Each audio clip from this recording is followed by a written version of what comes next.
Pengertian berpikir. Yang pertama ada menurut KBBI atau menurut Kamus Besar Bahasa Indonesia. Berpikir diartikan sebagai proses mengolah informasi atau pengetahuan untuk memperoleh kesimpulan, penyelesaian masalah, atau pengertian baru.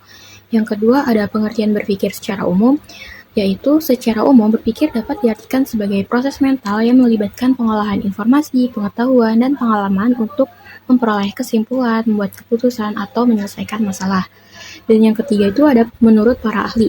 Yang pertama itu ada menurut John Dewey yang mengatakan bahwa berpikir adalah proses mental yang melibatkan pengolahan informasi untuk memperoleh kesimpulan ataupun penyelesaian masalah.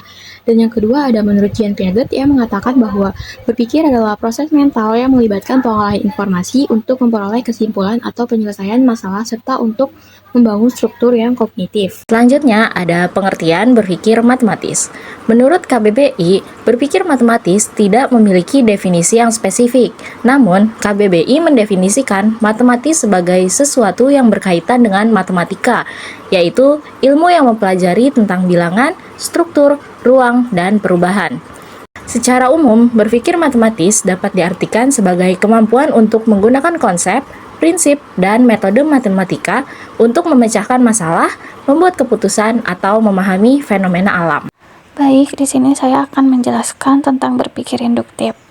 Berpikir induktif adalah proses berpikir yang melibatkan penggunaan pengamatan, data, atau contoh-contoh spesifik untuk membuat generalisasi, kesimpulan, atau teori yang lebih luas.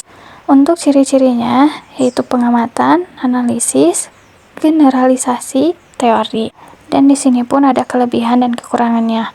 Untuk kelebihannya yaitu mengembangkan kemampuan analisis, mengembangkan teori, dan mengembangkan kemampuan problem solving.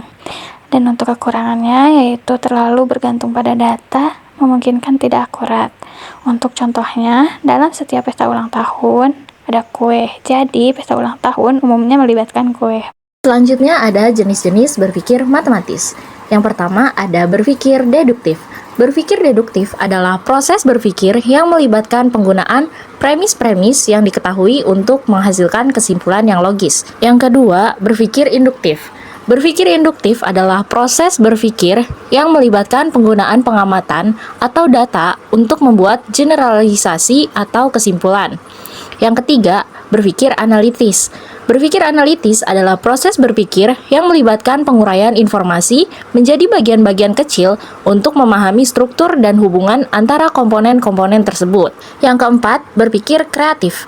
Berpikir kreatif adalah proses berpikir yang melibatkan penggunaan imajinasi dan inovasi untuk menghasilkan solusi atau produk baru. Yang kelima, berpikir kritis. Berpikir kritis adalah proses berpikir yang melibatkan penggunaan analisis dan evaluasi untuk memahami informasi dan membuat keputusan yang tepat. Oke, di sini saya akan menjelaskan studi kasus pemecahan masalah matematis yang berjudul menganalisis pola bilangan. Dan untuk kasusnya, yaitu seorang siswa SMA ingin memahami pola bilangan yang muncul dalam soal matematika. Ia mengumpulkan data tentang bilangan-bilangan yang muncul dalam soal-soal matematika dan mengidentifikasi pola. Untuk datanya yaitu bilangan 2, 4, 6, 8, dan 10 muncul dalam soal-soal matematika dengan frekuensi yang tinggi. Dan yang kedua yaitu bilangan 1, 3, 5, 7, dan 9 muncul dalam soal-soal matematika dengan frekuensi yang rendah. Dan untuk solusinya, yang pertama itu kita mengumpulkan data tentang bilangan-bilangan yang muncul dalam soal-soal matematika. Lalu yang kedua, kita menganalisis data untuk mengidentifikasi pola bilangan genap muncul lebih sering daripada bilangan ganjil.